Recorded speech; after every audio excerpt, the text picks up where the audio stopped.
So good morning you all again. Now in lecture 2 we are going to discuss beyond mechanics something. Last lecture में हमने mechanics की definition पढ़ ली थी.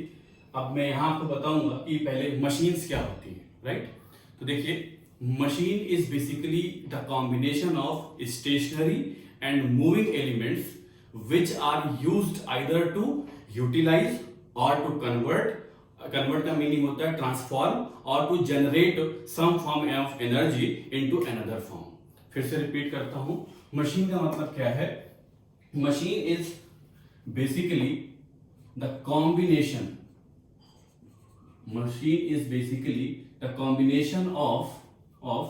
of machine elements, combination of elements.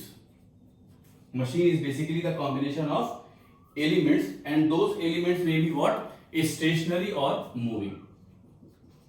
Stationary or moving machine elements. Stationary or moving machine elements which are used. जो definition बता रहा हूं बहुत प्रिसाइज है, आप बुक्स में मत ढूंढिएगा इसको कहीं पर भी, समझिएगा. कॉम्बिनेशन ऑफ एलिमेंट्स स्टेशनरी और moving which are used either to generate or to transform का दूसरा नाम होता है कन्वर्ट, और to utilize मैकेनिकल एनर्जी और some form of energy which is given to machine, right? तो अभी देखो, कॉम्बिनेशन ऑफ एलिमेंट्स स्टेशनरी और मूविंग, तो एलिमेंट्स क्या हो सकते हैं? इस पूरी डेफिनेशन को अगर मैं एक लाइन में बोलना चाहूं तो बेटर मुझे लगता है कहना, it is the combination of mechanism. Machine क्या है? Machine is the combination of mechanism है, मैकेनिज्म, राइट? और मैकेनिज्म क्या होती है? Mechanism is composed of number of machine elements. Mechanism को बनाने के लिए क्या करते हैं? बहुत सारे एलिमेंट्स का यूज किया जाता है. फॉर एग्जाम्पल, आप नाम से परिचित नहीं होंगे तो परेशान नहीं होना है बच्चों. मैं सिर्फ आपको समझाने के लिए कुछ एग्जांपल ले रहा हूं, इसको मैं आने वाले टाइम में समझा भी दूंगा. लेट सपोज एक मशीन है मेरे पास, मैकेनिज्म है जिसका नाम है स्लाइडर क्रैंक मैकेनिज्म, या कोई और मशीन का नाम लेता हूं जिसका नाम है क्विक रिटर्न मैकेनिज्म. बहुत इंपॉर्टेंट है मैकेनिकल के बच्चों के लिए ये स्लाइडर क्रैंक, क्विक रिटर्न. या दूसरी एक आध मैकेनिज्म बता देता हूं, उसको हम बोलते हैं वेट-वर्थ मैकेनिज्म. तो ये सारी मैकेनिज्म क्या होती हैं? बनती हैं छोटे छोटे मशीन एलिमेंट्स को मिला करके. मैं इनको क्यों बता रहा हूं? सिर्फ ये समझाने के लिए कि मशीन होती क्या चीज है. अब फॉर एग्जांपल स्लाइडर क्रैंक को समझाता हूं आपको. स्लाइडर क्रैंक जैसे कि नाम सजेस्ट कर रहा है, इसमें एक स्लाइडर होता है और एक क्रैंक होता है. क्रैंक देखिए, हर बात को जस्टिफाई करूंगा जो यहां लिखा है फिगर में. मैंने लिखा था कॉम्बिनेशन ऑफ एलिमेंट्स स्टेशनरी और मूविंग. तो ये जो सिंबल है इसे बोलते हैं फिक्स लिंक. ये क्या है? एक स्टेशनरी सिंबल, स्टेशनरी एलिमेंट है. इससे क्या जुड़ा हुआ है? ये इसको हम बोलते हैं crank. This crank is connected to a connecting rod. Dotted line is representing, it is called line of stroke. और ये है मेरी कनेक्टिंग रॉड. इस कनेक्टिंग रॉड से जुड़ा होगा पिस्टन, और ये पिस्टन होगा किसी सिलेंडर के अंदर. व्हाट ए ब्यूटीफुल मैकेनिज्म, ध्यान से समझिएगा इसको. इसके अंदर क्या होगा? एक सिलेंडर होगा. इस सिलेंडर के अंदर कहीं ना कहीं यहां पर गैसेस होंगी, फ्यूल होगा जो बर्न होता है, फ्यूल जलता है. तो ये जब फ्यूल जलता है तो ये क्या करता है? इस पिस्टन को फोर्स करता है. गैसेस पिस्टन को धक्का देंगे तो ये पिस्टन अपना फोर्स कनेक्टिंग रॉड को देगा, और कनेक्टिंग रॉड क्या करेगा? क्रैंक को घुमा देगा. क्रैंक कैसे घूमेगा? देखिए, क्रैंक का ये सर्कुलर पाथ है. थोड़ा ड्राइंग फ्री हैंड है तो कॉन्सेप्ट समझाएंगे, ड्राइंग पर नहीं, राइट? ये देखिए, आपको समझ में आना चाहिए, वो मतलब है, मकसद है मेरा. तो ये डिवाइस क्या है? इसका नाम क्या है? क्रैंक है.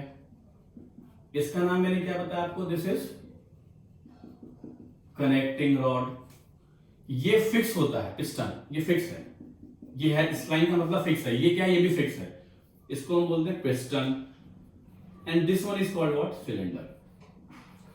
कितने बच्चे समझ पा रहे हैं slider crank mechanism is the combination of number of stationary और मूविंग मशीन एलिमेंट। स्टेशनरी क्या क्या है यहाँ पर, पिस्टन स्टेशनरी है और फिक्सिंग लिंक स्टेशनरी है। मूविंग क्या क्या है आपका, कनेक्टिंग रॉड, क्रैंक और पिस्टन क्या है, मूविंग है। पिस्टन का मतलब cylinder, I am sorry this is called cylinder, ये नाम उल्टा हो गया, cylinder, this is called piston.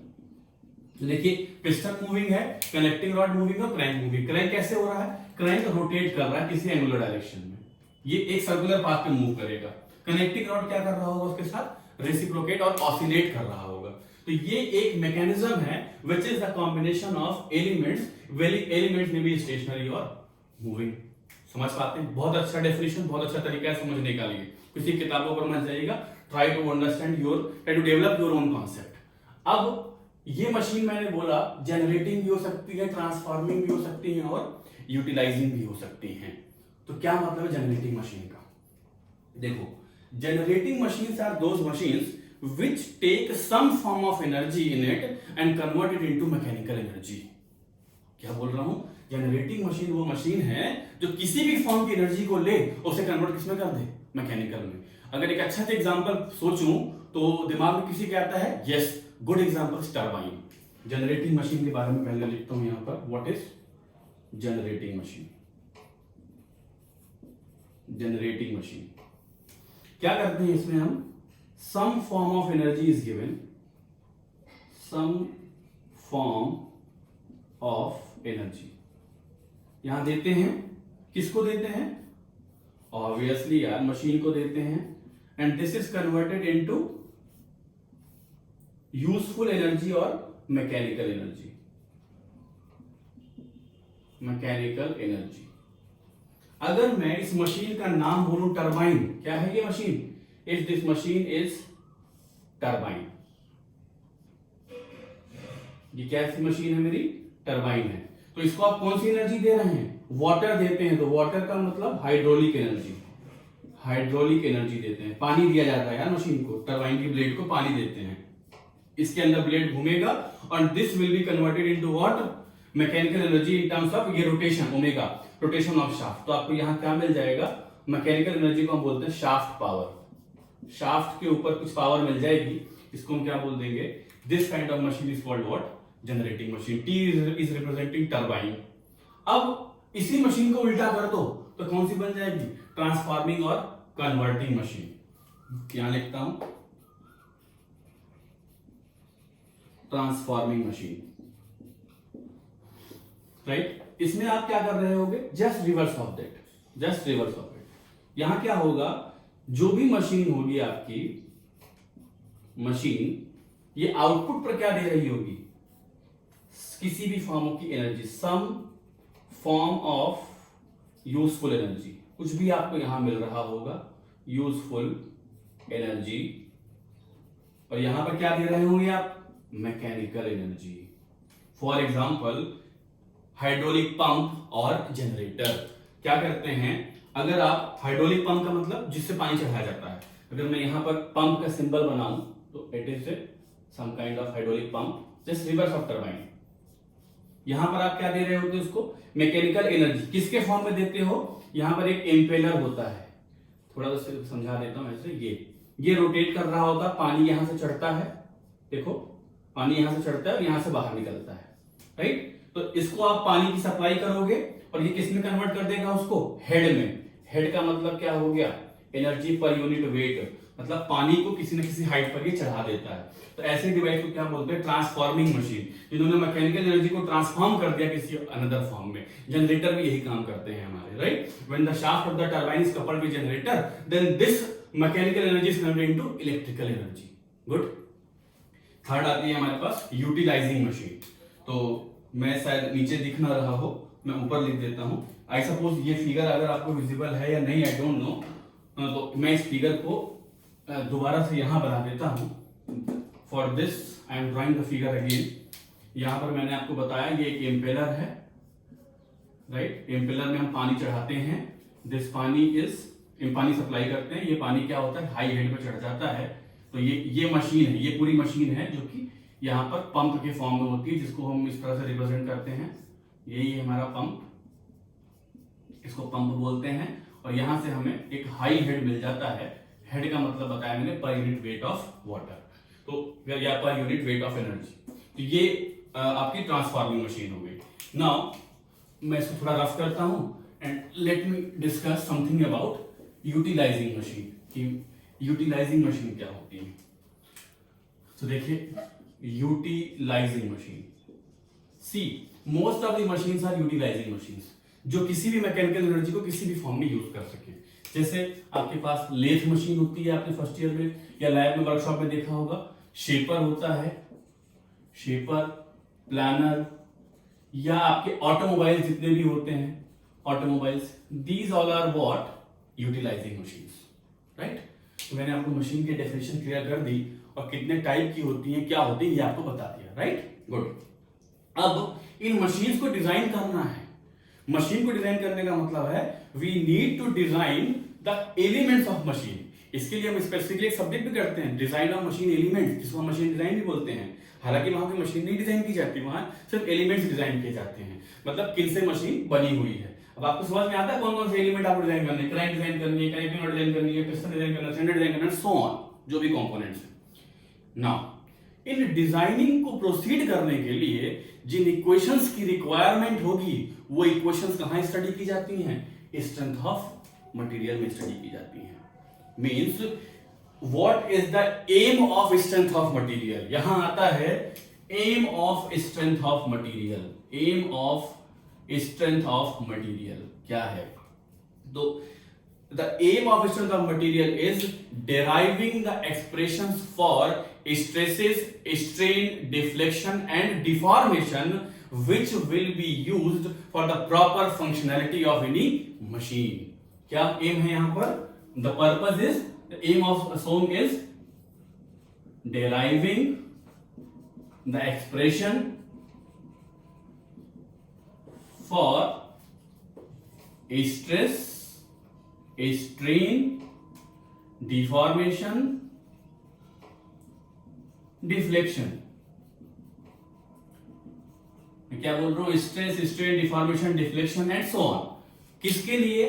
For the proper functionality of any machine component. This is basically the study of SOM. जब भी किसी कंपोनेंट को डिजाइन करना होगा तो डिजाइनिंग की जिन भी इक्वेशन की जरूरत पड़ेगी, वो सारी इक्वेशन की स्टडी हम कहां करने वाले हैं? सोम में करने वाले हैं। Good, very good. This designing is based on 2 criterias. ये डिजाइनिंग 2 क्राइटेरिया पर बेस्ड होती है। कौन कौन से 2 क्राइटेरिया हैं? डिजाइन क्राइटेरिया, मैं यहां लिखता हूं design criteria. First is called strength criteria, strength criteria, and second is called rigidity criteria। rigidity criteria, very good। strength criteria और rigidity criteria। और देखो, rigidity criteria का ही दूसरा नाम होता है stiffness। किसी बॉडी के अंदर rigidity को डायरेक्टली तो stiffness नहीं कहते, बट सिनोनिमस कह सकते हैं। कोई कितना rigid है वो उतना ही stiff है, तो stiffness। और ये दोनों क्राइटेरिया यूज करके आप चाहते क्या हैं? क्या चाहते हैं? कंपोनेंट में स्टेबिलिटी चाहते हैं भाई, स्टेबिलिटी ऑफ कंपोनेंट चाहते हैं। हम क्या चाहते हैं? कंपोनेंट। तो जरा ध्यान से देखो my dear, solid mechanics is the study of 3S। 1S, 2S और 3S। कौन कौन से 3S हैं? पहला S स्ट्रेंथ, दूसरा S stiffness and third means stability। solid mechanics is the study of strength, stiffness and stability। कैसे ही चीजों को जस्टिफाई किया जाएगा वो मैं आपको समझाऊंगा नेक्स्ट लेक्चर में with the starting of load analysis. Till then revise and note down in your notes. Thank you.